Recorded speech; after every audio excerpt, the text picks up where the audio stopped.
और बहनों का नमस्कार।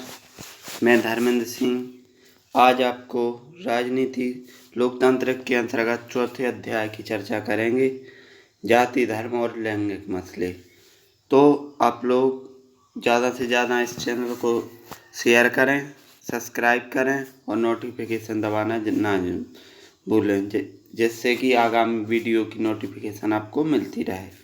तो सबसे पहले जाति क्या है?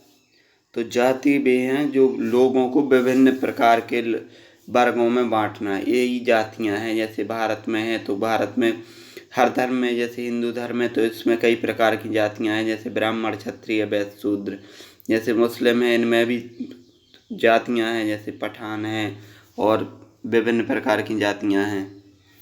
ठीक है, इनमें भी बहुत प्रकार की। इसके अलावा जैसे सिखों में है, बौद्ध, सब में है, बौद्धों में है हीनयान, महायान। जैसे जैन धर्म में है श्वेतांबर, दिगंबर। तो ये सब जातियां हैं। इस तरह से बांटना ही क्या कहलाता है। इसके अलावा है धर्म।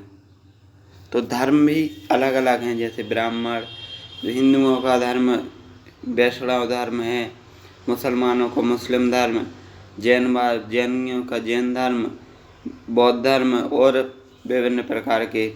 तो इस तरह से। इसके अलावा है लैंगिक मसले। लैंगिक मसले का मतलब लड़का और लड़की में भिन्नताएं। ठीक है, तो लड़का और लड़की में भिन्नताएं। इस तरह से आपका चौथा पार्ट शुरू होगा। तो अब इसमें सबसे पहला क्या है? श्रम का लैंगिक विभाजन। लिंग के आधार पर काम का बंटवारा। जैसे घर के अंदर के अधिकतर काम औरतें करती हैं, बाहर के अधिकतर काम लड़के करते हैं। तो ये है श्रम का विभाजन। जैसे लिंग के आधार पर, जैसे घर का कोई अंदर का काम हुआ, रोटी बननी है, बर्तन धोना है, एक सारे काम करने हैं, तो ये कौन करेंगी? लड़कियां। और बाहर का काम करना है, जैसे सब्जी लेने जाना है और कई काम के लिए, बाहर के काम के लिए जाना है, खेत पर जाना है, कोई भी काम, तो ये कौन करेंगे? ये लड़का करेंगे। तो ये घर के काम का बंटवारा है। जैसे घर के अंदर के अधिकतर काम औरतें करती हैं और बाहर के अधिकतर काम पुरुष करते हैं। इसमें आगे की लाइन छूट गई है, तो आप लिख लें, बाहर के अदर काम पुरुष करते हैं। तो इसमें क्या है? महिलाओं की हीन दशा है। महिलाओं की हीन दशा कैसी? कि घर के जो भी अंदर के काम हैं वो बेचारी महिलाओं को करना है, पर बाहर के काम पुरुष करेंगे। ठीक है, तो ये हो गया। इसके बाद है दूसरा, नारीवादी। औरत और मर्द दोनों के लिए एक समान अधिकारों की मांग करना या नारी सशक्तिकरण की मांग। तो नारीवादी का मतलब है औरत और मर्द, इन दोनों के बीच समान अधिकारों की मांग करना। समान अधिकार कैसे? जैसे घर का काम, अंदर का काम, चूल्हा चौका औरत कर रही है, तो ये काम पुरुषों को भी करना चाहिए। पुरुष बाजार जा रहे हैं तो महिला को भी बाजार जाने की अनुमति होनी चाहिए। तो ये है नारीवादी या नारी सशक्तिकरण की मांग। अब नारी सशक्तिकरण, जैसे आजकल आपने देखा होगा सर्विस में ज़्यादातर पुरुष लोग हैं, जैसे मिलिट्री है, पुलिस की नौकरी है, इनमें सबसे ज़्यादा पुरुष हैं, जबकि अन्य क्षेत्रों में महिलाएं आज भी आपने देखा होगा। और इसके अलावा संसद में आप देख सकते हैं 5 से 10% ही महिलाएं हैं। तो ये है। फिर इसके बाद आता है आपका स्वीडन, नॉर्वे और फिनलैंड जैसे देशों में सार्वजनिक जीवन में महिलाओं की भागीदारी का स्तर काफ़ी ऊंचा है। तो जैसे स्वीडन, नॉर्वे, फिनलैंड, इन देशों में महिलाओं की भागीदारी का स्तर काफ़ी ऊंचा है, क्योंकि यहाँ बराबरी का मसला है। इसीलिए एक विकसित देश कहलाते हैं। विकसित क्यों? क्योंकि बराबर का जब दर्जा मिला है तो विकसित है। विकसित का मतलब है, जैसे आप समझिए थोड़ा, जैसे विकसित देश कैसे बन जाते हैं, तो आप इसके लिए थोड़ा सा समझेंगे। यहाँ देखो, जैसे कोई देश विकसित कैसे हो गया। जैसे यहाँ एक व्यक्ति, 2 व्यक्ति हैं, यहाँ 2 व्यक्ति हैं, ये अपने भारत हो गया और ये हो गया नॉर्वे, ये नॉर्वे हो गया। अब यहाँ सिर्फ पुरुष काम करेगा, एक व्यक्ति, यहाँ दोनों काम करेंगे, महिला एवं पुरुष। तो अब ये बताओ कि कौन से देश ज़्यादा आय प्राप्त करेगा, ये करेगा कि ये? तो आप लोग, मामूली सी बात है, आप लोग कहोगे कि जहाँ दो लोग काम करेंगे कोई, वो एक से ज़्यादा हमेशा कर सकते हैं, इसलिए वो विकसित हो गया, क्योंकि वहाँ महिलाओं और पुरुषों की बराबर भागीदारी है। अपने भारत में क्या है कि सिर्फ पुरुष करेंगे काम बाहर के, और महिलाएं घर के अंदर का काम करेंगी। तो इसलिए यहाँ पर विषमता है, यहाँ पर भारत में विषमता है और नॉर्वे में ये विषमता नहीं है। ठीक है, तो ये हो गए। फिर है पितृ प्रधान समाज। तो ऐसा समाज जिसमें परिवार का मुखिया पिता होता है और उन्हें औरतों की तुलना में अधिक अधिकार होता है। तो पितृ प्रधान समाज आज अपने भारत में ज़्यादातर परिवार पितृ प्रधान है। क्यों? बच्चे का जन्म औरत देती है, बच्चे को जन्म कौन देती? औरत। पालन पोषण करती औरत, उसके लिए हर जिम्मेदारी के लिए जुटाना काम होता है औरत का, और नाम मिलता है पिता का बच्चे। ये भारत की प्रथाएं हैं। तो इसलिए आज पितृ प्रधान समाज ज़्यादातर बढ़ गया है। पितृ प्रधान का मतलब क्या है कि ज़्यादातर परिवारों में लड़का को अंत में नाम किसका मिलता है? पिता का। पिता का नाम मिलता है, इसलिए पितृ प्रधान समाज है। इसके बाद है पाँचवा, 2001 की जनगणना के अनुसार भारत में पुरुष साक्षरता की दर 76 और महिलाओं की 54। तो ये है 2001। अब आ जाओ 2011 में। 2011 की जनगणना के अनुसार तो जा है 64.5 और जा है 76 की जगह 80। तो ये है 2011 की जनगणना में। तो 2001 की जनगणना के अनुसार पुरुष साक्षरता कितनी थी? 76 और महिला 54। अब 2011 में क्या हो गया? 64.5 तो है महिला साक्षरता और 80% है पुरुष साक्षरता। तो 64.5 फिर भी महिलाओं की साक्षरता कम है पुरुषों की। लेकिन अब ये जरूर है कि ये 54 से 64 हो गई और ये 76 से 80 हुई। तो मतलब महिलाओं की साक्षरता दर ज़्यादा बढ़ रही है। इस नाते अपन ये बोल सकते हैं। ठीक है, तो ये हो गया। फिर है 2001 की जनसंख्या के अनुसार भारत में लिंग अनुपात 927 थी।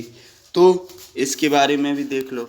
2001 में लिंग अनुपात थे 1000 पर 927 महिलाएं। कितने पर? 1000 पुरुषों पर। इधर हो गई महिला, माँ से इधर पू से पुरुष। तो 1000 पुरुषों पर कितनी महिलाएं थीं? 927। लेकिन 2011 में क्या होगा? 2011 में होगा महिला हैं 919, पुरुष 1000। तो 1000 पुरुषों पर केवल 919 महिलाएं हैं। कब? 2011 में। ठीक है, तो पहले ये 927 थी। तो ये क्या है? ये हीन दशा है। मतलब आज की डेट में ये देखा जाए तो 1000 पुरुषों में सिर्फ 927 महिलाएं। इसके लिए केवल 1000 पुरुषों में 927 लोगों की ही शादी हो सकती है। तो ये घटता लिंग अनुपात काय का सूचक है? ये महिलाओं की हीनता का सूचक है। फिर सातवां, लोकसभा में महिला सांसदों का प्रतिनिधित्व 10% से कम है। तो लोकसभा में भी जो महिला सांसदों का प्रतिनिधित्व है वो 10% से कम है। 10% से कम। ठीक है, 10% से कम है। तो महिलाओं का प्रतिशत है जो वो 10% से कम है। तो इसका कारण क्या है? आज लोकसभा में महिला सांसद हैं जो उनका प्रतिशत 10% से कम है। उसका कारण क्या है? इसका कारण ये है कि आज महिलाएं इस क्षेत्र में पीछे रह गई, सांसद नहीं बन पा रही, विधायक नहीं बन पा रही। इसका कारण क्या है? उनकी प्रतिनिधित्व, उन्हें बराबरी का हिस्सा ना मिलना। क्या होता है, चुनाव होता है तो सीट तो आरक्षित नहीं होती। अगर ये हो जाए कि देश में 50% सीटें महिलाओं के लिए आरक्षित रहेंगी, तब तो धीरे धीरे वो उठ के आगे फिर अपने हिसाब से करेंगी, फिर कोई टेंशन नहीं है।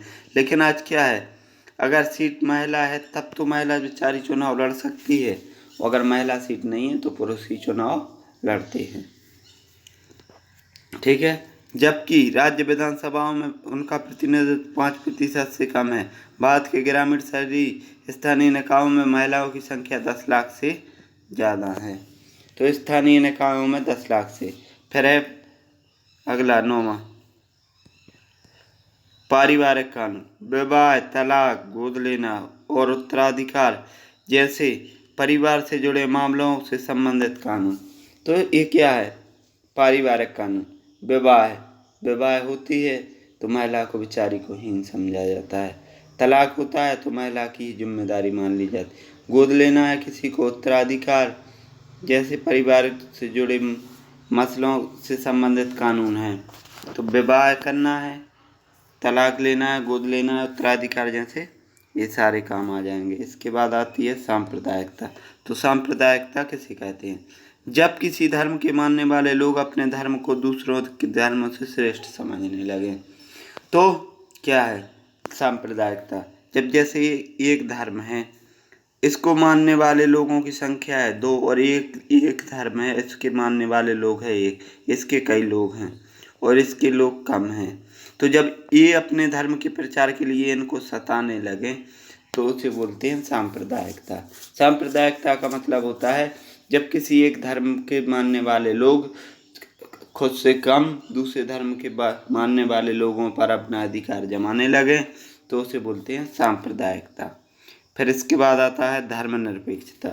ऐसी व्यवस्था जिसमें राज्य का अपना कोई धर्म नहीं होता, सभी धर्मों का एक समान महत्व दिया जाता है तथा नागरिकों को किसी भी धर्म को अपनाने की आज़ादी होती है। तो ये कहलाती है धर्मनिरपेक्षता। एक ऐसी व्यवस्था जैसे अपना भारत है, भारत का कोई धर्म नहीं है लेकिन भारत सभी धर्मों का आदर करता है। आप जो चाहे धर्म मान लो, चाहे हिंदू हो या मुस्लिम हो या सिख हो या ईसाई हो, भारत सभी धर्मों का आदर करता है लेकिन भारत का अपना कोई धर्म नहीं है। भारत एक धर्मनिरपेक्ष देश है। फिर है वर्ण व्यवस्था। तो विभिन्न जातियों समूहों में बांट देना, ये होती है वर्ण व्यवस्था। वर्ण व्यवस्था का मतलब है जैसे भारत में पहले जातियां थीं ब्राह्मण, क्षत्रिय, वैश्य, शूद्र। तो पहले इनको शुरुआत में जब बांटा गया तो ये कार्य के अनुसार बांट दिया गया था कि जो लोग पढ़ने में योग्य होता था वो ब्राह्मण कहलाता था, जो लोग लड़ाई में फर्स्ट होता था वो क्षत्रिय, मतलब बाहुबल से ताकतवर होता था वो क्षत्रिय, जो व्यापार करने में योग्य होता था वो वैश्य कहलाता था, और जो खेती या अन्य कार्य करने में योग्य होता था वो शूद्र कहलाता था। लेकिन कालांतर में समय बदला और अब ये कर्म के आधार पर नहीं, अब ये पिता पुत्र के आधार पर होने लगे, मतलब अपने अपने। तो ये है वर्ण व्यवस्था। फिर है सार्वभौम वयस्क मताधिकार। तो एक निश्चित आयु, किसी राज्य में एक निश्चित आयु के बाद सभी लोगों को एक समान मत देने का अधिकार कहलाता है सार्वभौमिक वयस्क मताधिकार। भारत में इसकी आयु कितनी है, 18 वर्ष। 18 वर्ष का प्रत्येक व्यक्ति भारत में मत डालने का अधिकार मिला हुआ है। भारत में 18 वर्ष है, पहले कितनी थी, 21 वर्ष। कब हुई, 1989 में इसको घटाकर 18 वर्ष कर दिया गया था। ठीक है। फिर है जातिवाद। तो जाति के आधार पर लोग में भेदभाव करना जातिवाद कहलाता है। जातिवाद कैसे, जैसे 10 लोग हैं तो 5 लोग एक जाति के हों, 2-3 लोग एक और 2 लोग एक जाति, तो ये 5 लोग हैं, ये इन दोनों से भेदभाव करने लगेंगे क्योंकि इनकी संख्या और ताकत ज़्यादा है, तो ये इनसे वो करने लगेंगे, तो ये कहलाता है जातिवाद। तो इस तरह से आज आपका चैप्टर पूरा हुआ, और इस वीडियो को ज़्यादा से ज़्यादा शेयर करें, सब्सक्राइब करें, ये मुख्य अंश पढ़ें, और जब अपने ये पूरे वीडियो हो जाएंगे तो उसके बाद आपको प्रश्न उत्तर के वीडियो अलग से मिलेंगे। धन्यवाद।